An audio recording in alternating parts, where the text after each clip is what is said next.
During Thursday's broadcast of Good Morning Britain, presenter Susanna Reid delivered a fierce critique of the Labour government's recent proposal to cut welfare benefits.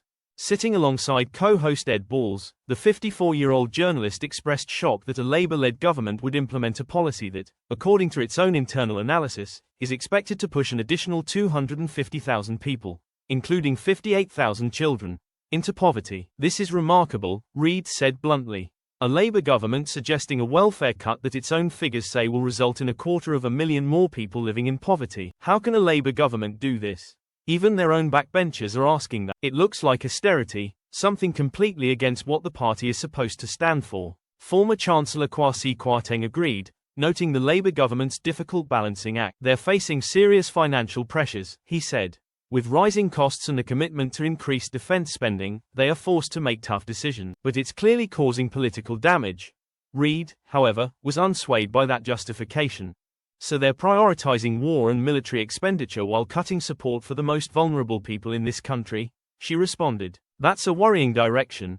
The controversy stems from ongoing debates in Parliament over a revised welfare bill, which Labour leadership is pushing in the face of mounting opposition. The proposed cuts, particularly those affecting people with disabilities, have sparked internal dissent.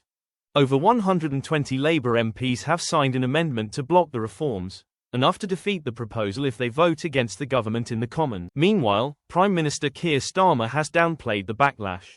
Speaking from the NATO summit in The Hague, he dismissed critics' concerns as mere background noise. However, that hasn't stopped the issue from dominating headlines and creating what many see as one of the biggest challenges of his premiership.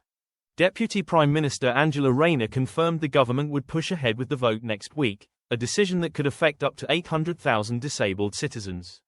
Public outcry is growing, with Good Morning Britain receiving hundreds of Ofcom complaints in recent days, and many viewers accusing the show of political bias. Yet Reid's impassioned criticism seems to have resonated with a wide audience, reigniting debate about the direction of the Labour Party under Starmer's leadership and what values it truly represents.